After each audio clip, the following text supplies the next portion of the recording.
the sun, the fields are alive. Cheering crowds and the teams collide. In these moments, we stand tall and free. First pride runs deep in me. With every touchdown, we rise and we cheer. Unity and spirit, the heart of the year. Raise your voices, let's make it loud. In Florida's high schools, we're so damn proud. From the bleachers to the end zone to go, football and cheers make our spirits grow.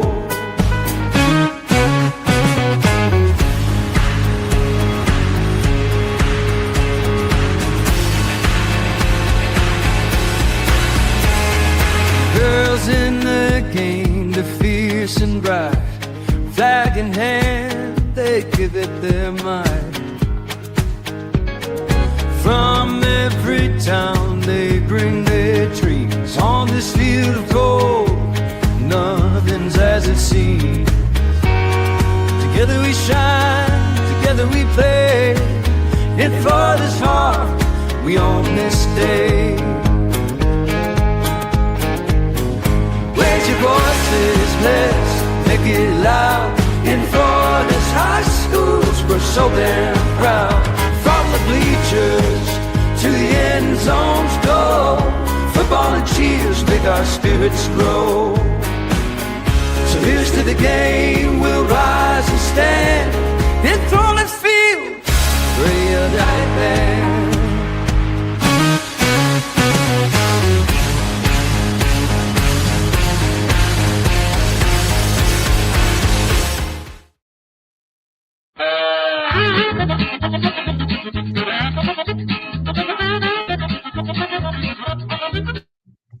Yep, it's time for the North Central Florida edition of the Blitz.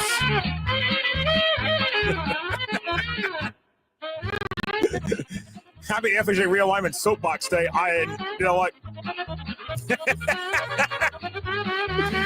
That's Christopher Like. I'm Josh Wilson. Welcome to the North Central Florida edition of the Blitz. Yes, we got to play this because this is what we've been feeling like all day.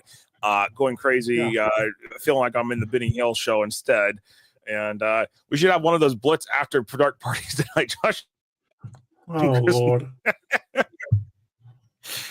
The FHSAA there's a new Days of Our Lives or whatever other soapbox or drama-filled reality TV show you can think of. Oh, my gosh. As the World Turns, that's another one. Man, I gotta say, I'm gonna have to tone it down just slightly. I'm in terms of my passion here. The fiance is down back at home, so I may have to tone it down just slightly on my words here. But anyways, again, welcome to the North Central Florida edition of the Blitz. Let's go ahead and recap what it was with week number 10 in the Blitz lines. And Trenton took care of business against Moorhaven, won that game, put them up to 6 wins. I think they're going to be pretty much secured.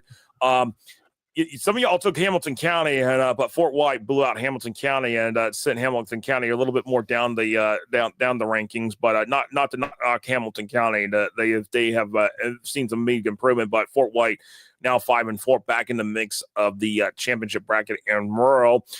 South Sumter won a close battle against Dunellen. I told y'all that game was going to be a close battle, regardless of where Dunellen was sitting. But Dunellen finished the regular season 4-6 and likely out of the playoff hunt altogether now, as South Sumter moves to 6-3 on the season. Williston and Newberry. Newberry was up 14-0 at halftime on that game, Chris, and Williston put up 15 points in the second half, pitched a second half shutout, won that game, handed Newberry their 5th loss of the season. But what's interesting, everything went right, and it put Newberry at the number 7 seed, despite the fact they lost in Region 2 in Class 2A. Everything that went right outside of their own game. Yeah. Everything went right. Lafayette at Bradford, that was a no contest. Lafayette just blows out Bradford in that game in the battle for the helmet. And Santa Fe and Bradford, well, no contest there. Bradford rolls and wins the district championship. Yeah. So that is basically week 10, basically in North Central Florida. Where do we start here with everything? Going back in all of this tonight. Go ahead, Chris. It's funny that we talk about realignment here, and in Texas they've got other issues there. I mean, it's funny to me that we're going through this, and they're also going through something else over there. I think you see the article. I mean, yeah, they're about ready. They're trying to deal with transfer stuff. That's about, are they looking at Florida? My advice to any other state right now: don't do what we're doing here. Yeah, don't do it. Don't do it unless you're interested. Basically, what the UIL did in Texas is they banned foreign exchange students from participating in varsity sports in Texas. Yeah. I'm having a hard time with all this. There's just so much going on here that I just. And as a footnote in that article, they're still in a proposed. They're still in the proposal mode for girls flag football. So it's still not an official sport there. No, absolutely. And there's just a lot here that I'm just, man. We have this today, and I'm like, I'm up to my ears about it. Yeah, I'm up to my ears about it too. I'm trying to really understand where we're at, what we're trying to figure out, what's going on here. So in the new format, will rural have districts? Yes, rural would have districts in the new format and the district tournament. Yes, they would have the same format, basically. North Central Florida is home to the FHSAA headquarters. I urge everyone in the Gainesville area to come. The only way that your voices are going to be heard is to show up to the meeting. Show up to the meeting, sign up to be speaking on the board meeting. You'll get 3 minutes. It'll be public comment. It'll be before that agenda item's read. 9:00 Monday morning is when the board meeting happens. I just know that there's. Well, that would. I'm gonna need to have breakfast. I'm gonna need to get parked in the parking lot early. All right. You know how we talked about cars being on the parking lot? Unfortunately, I'm gonna have to take the car off the highway and park in the parking lot. That was one heck of a supply. Somebody on X says there was nothing wrong with the classification when it only went up to 6A. Why did they keep screwing with it? Yeah, why do they keep screwing with it? Or better words, they had something that was more like going for the. Yeah. That's why I said that. And I know who it is, and I know who tweeted that, and went up to 6A. Yes, there was in the mid 90s, there were 6 classifications. 1A was not a football classification. It was 2A, 3A, 4A, 5A. Will the FHA meeting be catered? That answer is I've got an answer for that, and that is. It says Emery's like, why? Thank you for answering Zach as a rural answering Zach's question as a rural fan. Go Union County. It will be interesting for Madisons and the Hawthorns of the world. Tyler, I mean, there's too much here at stake. There's too much at stake in this. And some more quotes that are in this report from Dr. Ramjet and what we did here with the Florida Coaches Coalition. There's some more quotes here that we can provide here in this situation. Why? What is it? Again, when football loses money on every sport on campus loses money. The truth is that's the truth that no one wants to say out loud. It needs to be said out loud.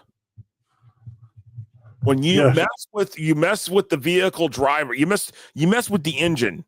You mess with the engine. Okay. Unfortunately, let me use a good case example here. All right. GM's got a big problem with their V8s right now. And I was just reading the recall might be expanded. I'll use that case analogy. All right. When you start messing with the engine and you mess with the engine too much, what happens? The engine's going to fail. Oh, yeah. And right now we're failing. The engine's starting to fail here in terms of football. The football is the engine for most schools.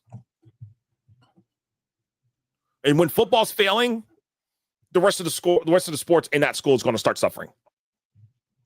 Because if football's not drawing out the numbers, okay, all right, people are going to point to me and say, okay, Hillsborough County, centralized funding, well, all the ticket gate sales go to a pot and it's divided evenly to school. Well, okay, all right.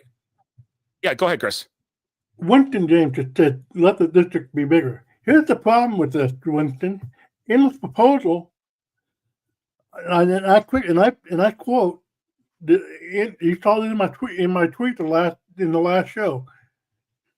5A and 4A have 136 schools. Yeah, let me go ahead and bring that back up because I think I still have that on the thing.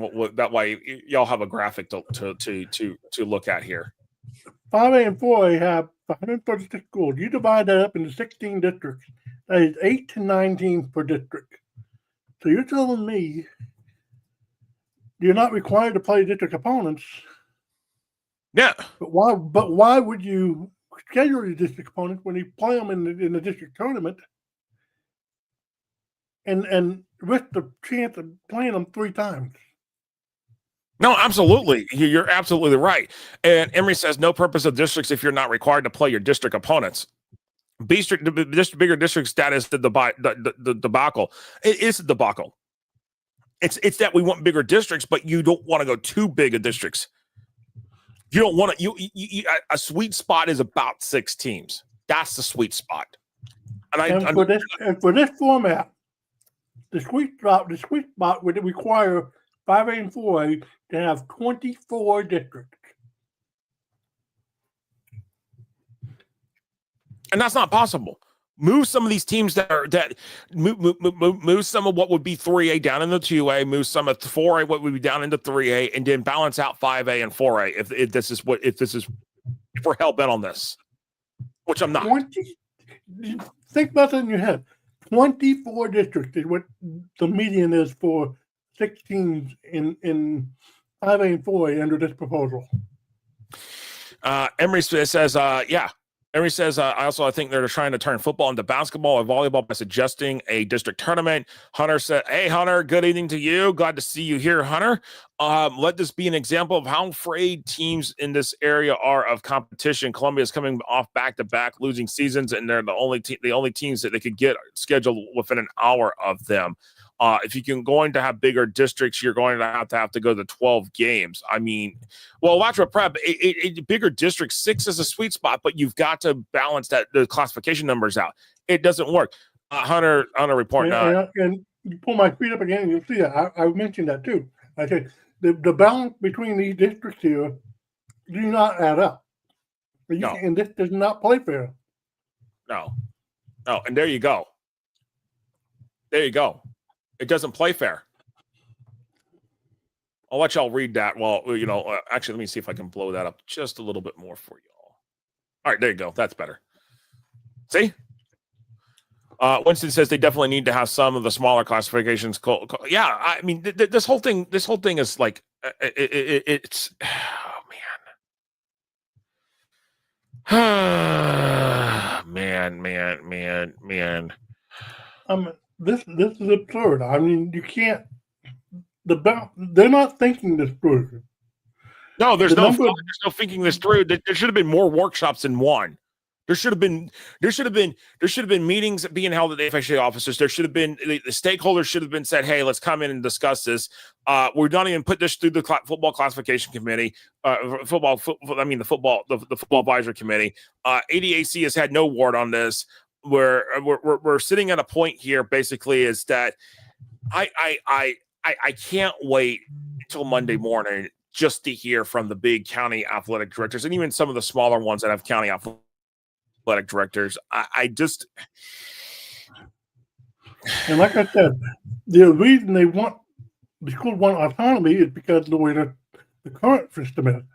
It's got nothing to do with the schedule.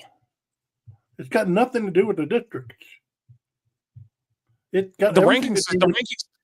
It's got everything to do with the rankings. I mean, we got coaches right now saying basically, why should I schedule a tough schedule when I can just go schedule easy and get in the playoffs that way? Which a lot of coaches are right.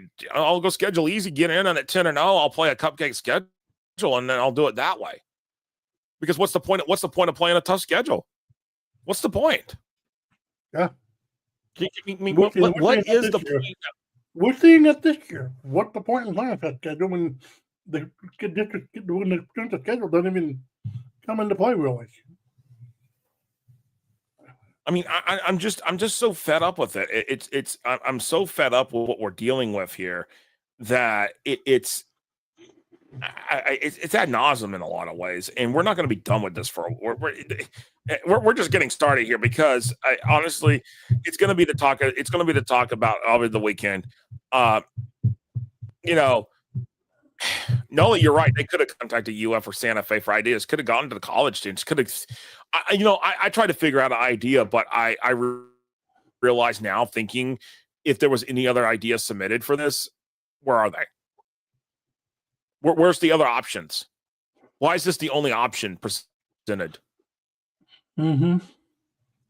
Why is there no outside the box thinking here? Why is there no creativity in the thinking here? What's going on here to the point that we're potentially putting this is a revenue killer for all sports here too. And I hate to say it. But why the hell would you schedule your rival? Why the hell would you schedule a district opponent with this? I wouldn't. Yeah. And that's going to cause more why would you? problem. I mean, what's going on here to the point that we were having issues?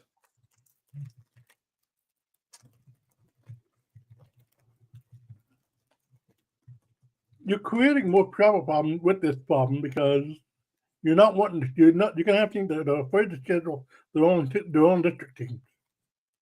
Yet this time, and yet they're already afraid to play teams in the next district in the playoffs. You're absolutely right. Kevin's mentioning Choctaw's played 7 playoff teams. The problem is that last year doesn't matter. It's what's happening this year. And if those teams are not doing well, why is a team benefiting off of it versus a team that's that's played a tougher schedule?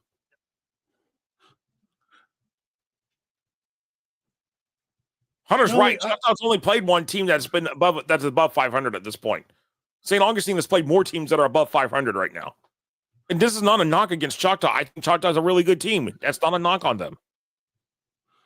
And Nolly brought up a thing that he thinks that FHSAA is contractually outbound by MACPEC, which is dictating a lot of what we're seeing. I don't agree with some of that because the FHSAA didn't. MACPEC does not dictate how the playoff format goes. They don't dictate the playoff format. It's the rankings. And really what you can do is say, hey, we're not going to use rankings. We're not going to use rankings like this in football. We're gonna create districts and let it be settled in the field. Yeah, Georgia's going to seed 1 through 32. That's what they're going to do. But honestly, is it going to work in Georgia? I don't know. Like Georgia, at least they look at things. They have a classification committee. They have people on that classification committee, and they go through things. And they've had that for years. I don't understand why the idea of a classification committee cannot be had here. Why cannot be a permanent thing, a classification advisory committee that handles just dealing with classifications in sports.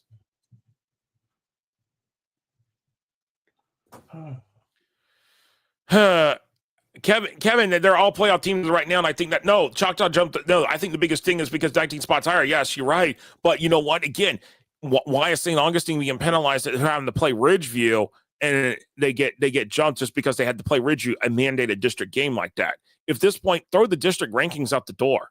Or, I mean, not the district rankings. Throw. If you're going to mandate that St. Augustine play Ridgeview, you're going to mandate that Choctaw play Fort Walton Beach, who, by the way, is a rival. Why have the rankings count for that? So I just got a tweet from Stanford Seminoles coach. Oh, Carl Calhoun. Yeah. Was it a message or Was it a direct message or a tweet? It was a response to the tweet that you're seeing right there. Hold on. And he said, yeah, you can read it. Okay, I got to refresh it because I don't know. Yeah, he just tweeted it seconds ago. I don't see it. He may have taken it down. Hold on. I don't know what's happening here. It's still up for me. Let me see. Let me see if he tweeted it or if he replied. He tweeted it as a What's the handle? Is it Coach Hoon? Coach Graff 29. Oh, no, hold on. No, Coach who? Coach Graft. Coach Graft 29. Coach Graft. Hold on. I'm not seeing it. You may have to. Let me send you the link. Yeah, send me the link. But anyways, everybody says Josh the FHSAA always gets sells it in the hole and they do more crazy. I right now I feel like this is maybe in a situation that we're looking at. Kevin said the FWB is a mandated district game to break even. Okay, well, yes, but why even have SOS count when St. Augustine SOI is higher and has the same record? Choctaw number wise should not be jumping St. Augustine. I agree. If the numbers are higher, why if the strength of schedule and everything is higher, why is St. Augustine being penalized? What's going Choctaw's way versus St. Augustine way? There you go, Josh. Okay. I think you just sent it to me. Okay. Oh, that's why I was not pulling up here. Let me go ahead and pull this up here. Oh, here we go. Coach Graff says, great. So if we go to this, nobody will really want to play us in 8 weeks of open scheduling. Who's paying for all those charter bus rides? Joke's on you if you think this is going to work. This is wild. I agree. There's going to be teams that are going to suffer because they're going to pick up the phone, make a phone call, and say, "Hey, no, sorry, we're not interested in playing you." Mm-hmm. That's exactly what's going to happen. This is exactly what I've been saying the entire time.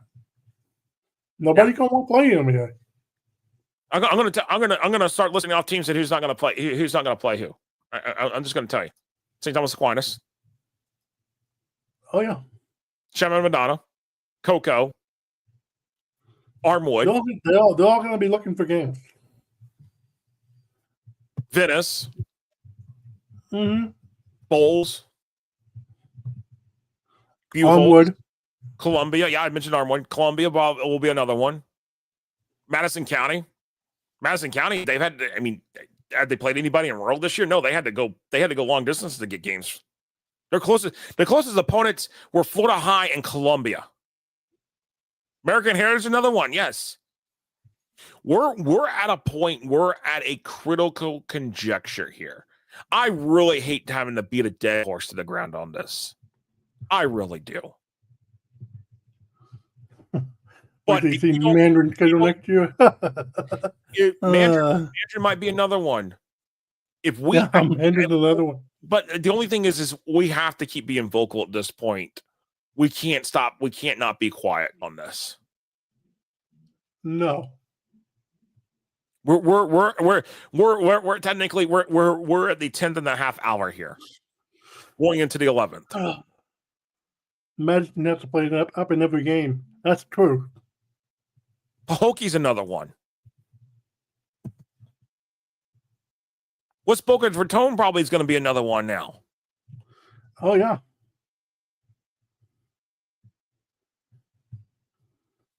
I don't think there's been a lot of think through with this plan. By the way, this kind of similar plan was shot down in 2023.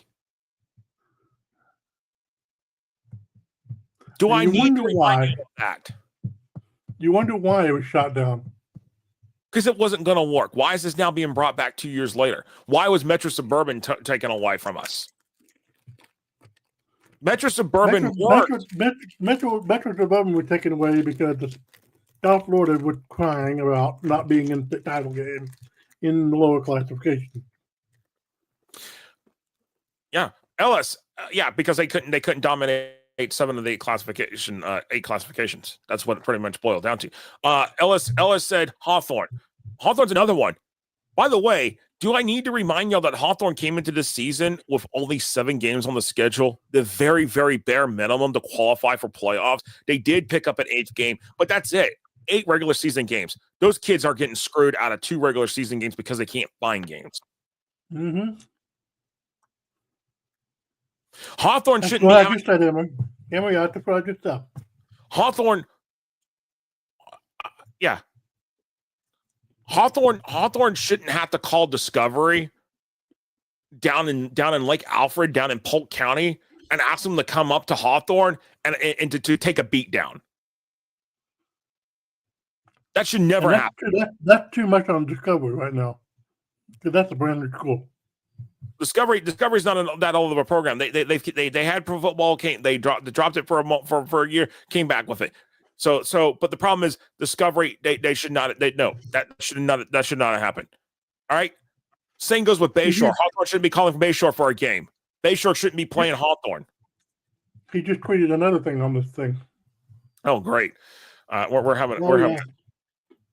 Oh.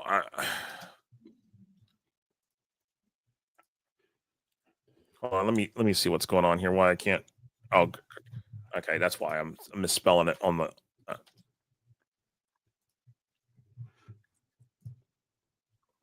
Yeah, Coach Graff. Let's see. He just said. So, how did they determine who gets the 4 seeds to get in? What about the 5-8 teams? How is that right? Is this not just the best of record or whoever played? No. Cool. I mean, no. Let me give Coach Graff this story here. Yeah. Let me make sure that he gets the story here. This is gonna yeah. It's gonna blow it on too. Yeah. Yeah. We're gonna put this in.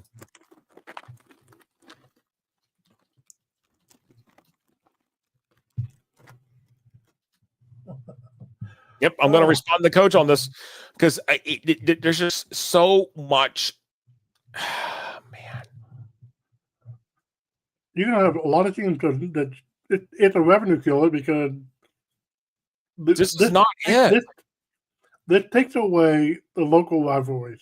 It takes away the sense of community football. Yeah, I'm looking at something that Ryan Murphy just sent me a potential rural. Oh my goodness, yeah, this is ridiculous. There's no way this works. No way. No way. Here we go. Okay, Dr. Ramjet just resent the. Okay, here we go. He just. Okay.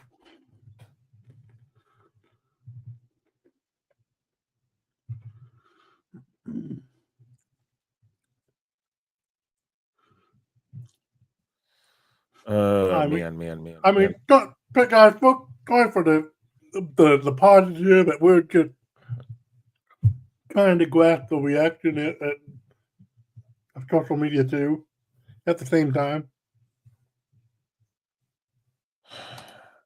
There's just not. I'm just really struggling with all this. I'm looking at this. And what's interesting is there's not been one positive thing about this tweeted out. No, there's been no positive response. There's been nothing positive. At least Metro Suburban, when Metro Suburban was proposed, there was some negative, but there was also positives. I can go back on that. Nolly's right. Florida should set the standard high in high school football. This is laughable at best. I agree. We're going to be laughed at. We're already being laughed at by the rest of the nation right now because we don't know what the left hand and the right hand are doing. This will be like the 4th or 5th different realignment system we have in Florida in the last 10 years. No, it's more about the playoff rankings. What we've done here, more than the thing. But this will be about the 4th different thing. You're right, Chris.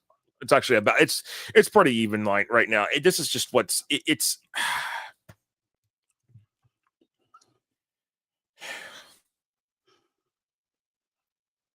I don't think the FHSAA knows what they're getting themselves into. All I can tell you is that people are reading this. People are trying to understand this. People don't understand it. It's one of the most absurd things I've seen in terms of a classification proposal. I don't think people understand what's. I think more people understand what's about to hit than not hit. In terms of the coaches, I'm concerned that the reality of this is that not enough has been done. Okay, you want to get something out. Remember, state statutes doesn't require public schools to be FHA members in order to play athletics. Yeah, they do not require that. That used to be a requirement. That is not a requirement anymore. That's why you've seen a lot of schools that are in football go over to the FHSAA that are public schools that are in the Atlantic League now.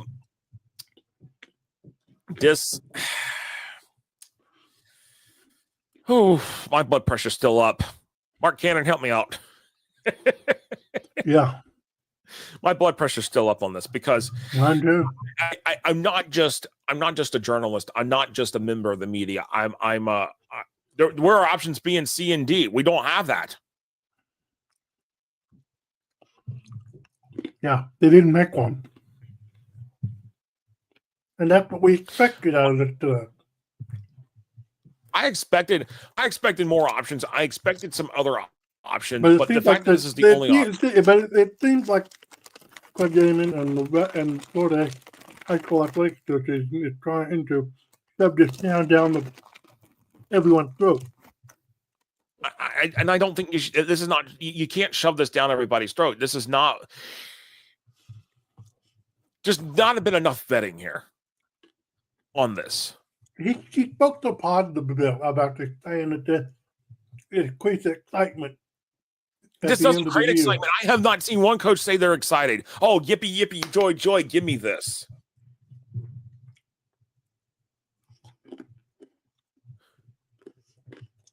Yeah, the coaches want to sign me on the schedule, but the problem is they don't. Why are they wanting to get that? Sign me on the schedule. It's because of the way your system works. It's about the rankings. When the rankings don't have the transparency, at least we know something's going into it, what's going into it. Here we are.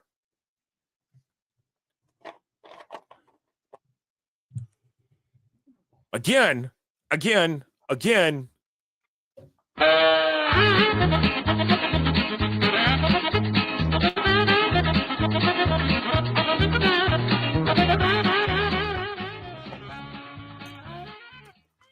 That's what I feel like right now.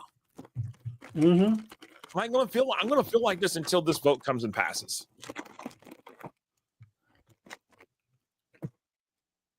If this thing passes which I hope it doesn't. If this thing passes, kiss football as we know it goodbye. I hope the FHA board of directors. I hope the FHA board of directors can. I guess. I hope some on the operations committee can. I guess to say.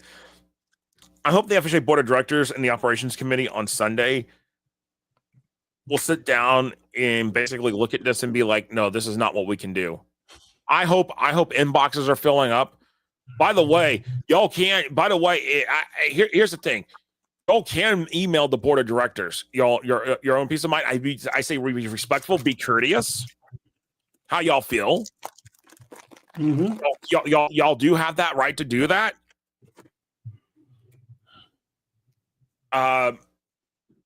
There's the email addresses for all of the board members are on the FHA website. I will pull that up here for you all. I'll pull that up here. Give me 1 second here. Kind of get to the right spot for y'all. Okay. Let me see here. Andrew, you don't think the board of directors care at this point? Once they get all the feedback in, they're going to care. Yes, they're going to care. All right, so I'm gonna copy the link. I'm gonna give it to y'all. I'm gonna drop it in the chat here. All right, so here's the Here's the link to the board of directors. All right, so I'm going to pop it up here on the share tab. All right, so when you go in this one on the FHSAA website, you can scroll down and you have the 2025-26 board of directors members and each of the email addresses for each person on the board. You can email and you can email all 13 board members at once with their email addresses. They've got it all sitting there. You can do that, and you can. I would say if you got a thought, you want to be able to express something. I do that. Do it in a cordial way. Do it in a respectful manner. Do not cuss them out. Do not chew them out. Do not do any of that. I am not advocating for that. I will never advocate for that. But y'all do have the opportunity as people that are I know they say stakeholders. Well, the main stakeholders are obviously the member schools, but there's outside stakeholders that are in this, and that's the media, that's the fans, that's I'm gonna bring us back to that. So there's the media, there's the fans, there's the communities, there's major stakeholders outside of just the schools, and the impact that the FHA has is going to impact. It's going to be a trickle down effect. It can be a positive trickle down effect, or it can be a negative. And right now, we're on a downhill roll for a negative. When did the current terms of the current board of directors and when did they come to an end? Well, you can look on that page, that link I sent you in the chat. Y'all can go on there and you can look, and it will tell you all that information. That is public information. My only fear is that they try to turn me away out of the board meeting on Monday, which I'll call shenanigans on if that happens. Because I'm so vocal right now. I'm not usually this vocal, but I'm vocal. I've had enough.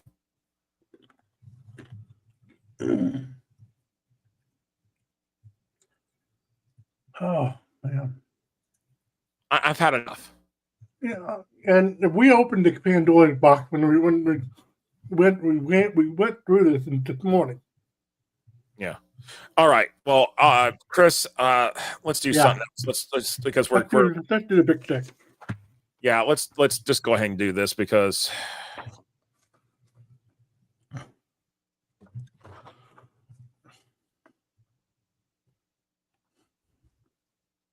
there we go. All right. Sorry, my clicker is not wanting to cooperate totally with me, but all right. That said, go ahead and do the big thing. Go ahead. With that said, the pick six this week. First up is Santa Fe 6-3 at Weeki Wachee 7-2. Real quick on this one, where do you go with your pick, Chris? On this one, both teams, Santa Fe more apt to make the playoffs than Weeki Wachee right now. Weeki Wachee could be 8-2 and miss the playoffs. I think Weeki Wachee is going to win this thing at home. I got more motivation. More motivation to win this game. All right, you think Weeki Wachee? Okay. You know what? This is at home. Give me Weeki Wachee, and let's see if anything happens. I know a couple of people are going Santa Fe. I would take Santa Fe if this was at home, but Trinity Catholic 4-4 at Newberry 4-5. I'm torn with this one, but give me Newberry. Wow. Newberry's Reno would pick Newberry, but that doesn't count on Newberry's. Not Reno's pick. Trinity Catholic. There's been some things here, but this one's at Newberry, and I think Newberry's doing after last week. Give me the Panthers to get the 5 wins on the season and more likely to get a playoff berth after this one. And I see this chat's kind of split here, but we'll see what happens. 4-6-3 at Vanguard 7-2. Where you want to go with this one? Vanguard by a mile. Vanguard. You know what? I would love to. I like what John Brantley's done. They definitely have improved this season, but give me Vanguard in this one. Calvary Christian 6-3 at South Sumter 6-3. Some good programs. Give me Calvary Christian. Calvary. Why Calvary? No, give me South Sumter. Yeah, give me South Sumter. This one's it's going to be close, but Reno's taking Calvary, but I'm going to take South Sumter at home and get to their 7th win. Buchholz is on the road at Cardinal Newman this week. Cardinal Newman 7-2. Beholtz 8-1. Beholtz won this game in a tight one last year. Where do we go? The guys at Cardinal Newman, give me Cardinal Newman. And Reno's taking Beholtz. I'm more apt to take Beholtz. I think Beholtz is going to be a favorite, but a slight favorite in this one. So, and then last but not least, it's Bowles 8-1 at Columbia 8-1. Who's going to get win number 9? Give me Columbia. I like the Tigers. I like the Tigers at home. Reno's taking Columbia. You know what? Give me Columbia. I think Columbia might have been looking ahead last week, but I think Brian Howland will have them ready to go. I know this is also a big game. Mm-hmm. I think the biggest thing for Columbia to win this game, shut down Xander Edwards. If you shut down Xander Edwards, you will win this game. Mm-hmm. Simple as that. That is the pick 6 for week number 11 here on the North Central Florida edition of the Blitz. Wow. This is not a normal week, guys. I'm telling you. No, this is not a normal week by any means here, and we got one more show to go here. We'll be on probably about, it may not be exactly at 9:45, a couple minutes. I need to go get some water. My mouth is dry. But we'll continue the soapbox part 4 when we come back here in just a few minutes here for the Panhandle edition of the Blitz here. We'll be back here in just a moment here. Appreciate everybody.